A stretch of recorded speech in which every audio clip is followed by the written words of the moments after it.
The ego is the system that runs your sense of self. It is made out of thought patterns, emotions, and behavior loops, and the stories that try to hold it all together. Left unchecked, it creates endless existential searching, chronic disconnection, and the persistent sense that something is wrong. The goal of my videos is clarity, to see your identity and its contradictions for what they are, named precisely, to finally understand what it is that we're all running away from. In the book I Have No Mouth and I Must Scream, in AI traps human consciousness in eternal torture, and it does so out of spite. And I know a lot of people resonate with this book, and in the past I have called it torture porn, or I've heard somebody refer to it, and then I copied it from him. And the idea is that you can conceive of a world in which your own existence is eternal, and therefore you're doomed to external suffering. And this is a very scary, uncomfortable idea. And in some way, we already do resonate with this idea because we look at our own existential conundrum, and it is not that different. Not that we are trapped in our lives for eternity, but if consciousness is fundamental, meaning that you believe in some sort of pantheist framework of reality, or also if you believe in a sort of non-dual framing of reality, then you're in this odd situation where it seems to be that there's nothing that you can really do about suffering, and that you can conceive of very horrible worlds where you can just perpetuate suffering forever. And I find that a lot of people who have their awakening experiences, they struggle with this idea. And I know myself personally, I had like this struggle with the concept of death my entire life. And first I thought that, yeah, after death you go to heaven and then maybe hell, and then I couldn't accept that hell is a thing. Like, I mean, I grew up Christian, so I was already confronted with the idea of eternal suffering. I didn't need an AI for that. God itself was kind of like the object in question here, because he judges you and puts you wherever he seems fit.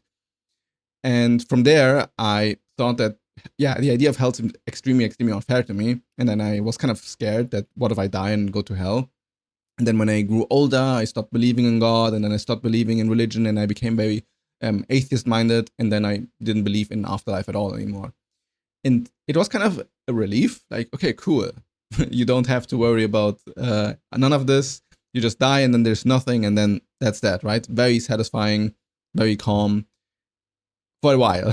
And then I started to like contemplate deeper, and then over the years I noticed that even the idea that death is absolutely nothing at all didn't kind of feel comfortable. Like when I truly saw people around me dying, or if I tried to imagine myself dying, then it was very scary. Like, I cannot believe that all of this truly becomes nothing. Like, just absolutely unfathomable how absolute death is. And yeah, then it took also a long time before I made my peace with this. And then I truly made my peace with this. I was kind of like content with the idea that, okay, we get our life, then it's over, that's that. But then I had my spiritual awakening. And then through this experience of awakening, I thought, wait, I didn't decide to become a human, and nobody did. And there are physical laws in this universe that made us exist, and these laws don't seem to go anywhere even after our death. And consciousness seems to be the force that I'm actually made out of, and consciousness seems to exist independent of my physical body, at least in other people, or in animals, or whatever forces make the universe be. And then I also read, of course, like classical Buddhist literature and Hindu literature and other spiritual framings. And then I started to become very, very, very certain that death isn't the end, and that it's likely more of like a sort of ego fantasy that wishes that you could somehow cease to exist. But full cessation is probably not actually a thing. And well, this scared me again. And I was very much worried now about eternal life. And now suddenly I thought, oh my God, I thought I was scared of not dying. I was scared of dying and then being in absolutely nothing. Now I'm even more scared that there's just everything forever, always. Oh my God. And from there, the mind could think about a ton of, miserable states of being that this implies. And when you look into spiritual communities or the spiritual landscape overall, I feel like this is not talked about at all. And I think this is what people struggle with. I won't say the most, but it's like a huge part of what people struggle with. It's the idea that, wait, so consciousness is somehow forever. And there's both like this very beautiful, very relieving side to it. But then sooner or later, people enter also the dark implications. And the dark implications, I find, are very, very important to understand, to dissect, and then to eventually accept. And as like a grounding layer that kind of can calm down your nervous system and makes you see that the prospect of eternal consciousness isn't that big of a deal, is that if this is the case and reality is just what always is, then first of all, there's absolutely nothing that you could do about it. Like, if this is actually the nature of the thing, then there's nothing you can do about it. And any sort of fear reaction within the body is a sort of fight against that fact. And it is pretty much born out of a sort of illusion or delusion, because how could you fight reality? How could you fight physics or gravity or wish that, yeah, gravity never existed or space never existed? It doesn't make sense at all. So there's an important part of this accepting process that is just looking at how things are like and how things always were like. And all you have ever known is conscious experience. All you have ever known is being alive. So imagining being stuck somewhere forever doesn't really make sense, because you don't really have a reference frame of something outside of it. And then also, as a grounding, very important truth, your body is definitely not forever. And there are apparently infinite modalities in which consciousness can organize itself around. And how could you possibly know what it's like to be a stone? How could you possibly know what it's like to be, anything else but yourself? So in some real sense, you will always be you until you aren't. And there's true cessation of experience, at least in the human sense. Like, if you believe in reincarnation, you might believe that you reincarnate again in a human body, or that you are multiple bodies at the same time. But even then, it wouldn't be for an eternity. Like, nothing lasts in eternity. Time always makes everything cease. And even if you think about 1 billion lifetimes, at the end of the billion lifetimes, there will be something else, something new, something different. And in a way, you can see how within reality, there's a sort of mercy embedded through time, because there's nothing that ever stays the same. Therefore, this fear that you might be somehow trapped in an existence somewhere can never be the case, because the nature of what we are is transformation. We move and morph and shift and transform all the time. And there's nothing that actually stays solid forever. Therefore, if you think about reality as some eternal conscious experience, you will never enter a place of I have no mouth and I must scream, because sooner or later, time will shift and will morph into something else. Now, this is not to say that you cannot have a horrible time, and you, in your own lifetime, probably know what it's like to have a horrible time that seemingly never ends. So the nature of this experience is already something that you probably have had access to in one way or another, because every one of us suffers. So what we then tend to do is we take aspects of our own suffering, aspects of our own trauma, and then multiply it into infinity and then freak ourselves out.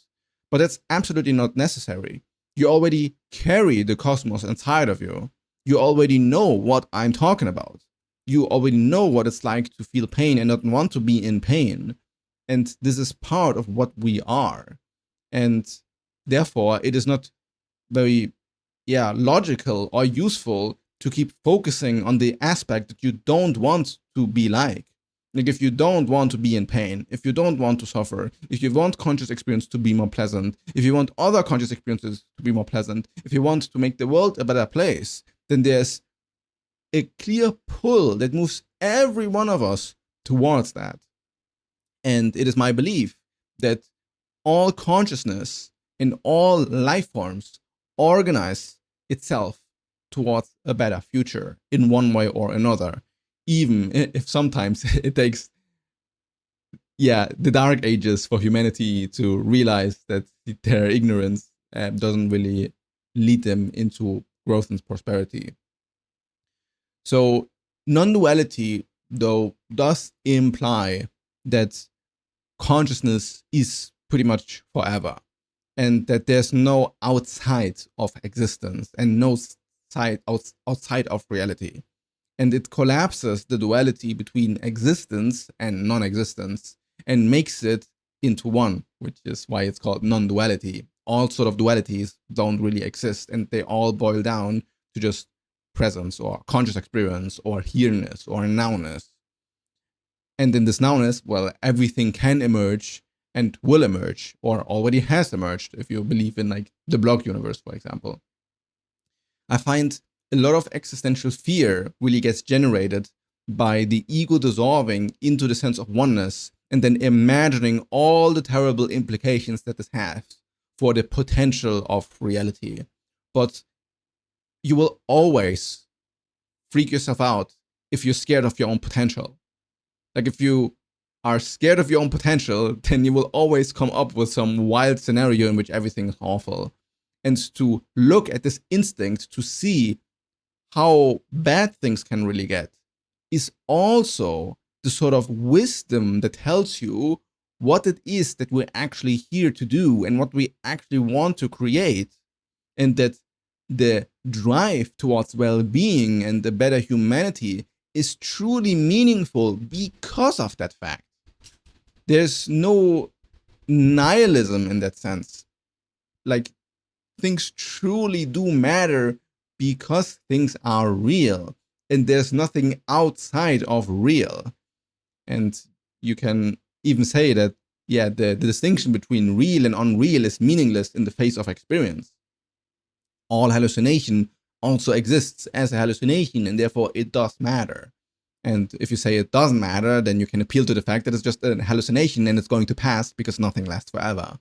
And in this way, you can kind of play both balls at the same time, but remove yourself from these prospections of the future or some abstract realities or fears that you might have, and you'll find that the present moment is always kind of okay, and that this quality of okayness is also part of the quality of existence, and that there's something that is always keeping you safe and always makes it so that you can't ever truly be destroyed, which is, the quality of consciousness or existence just being what it is.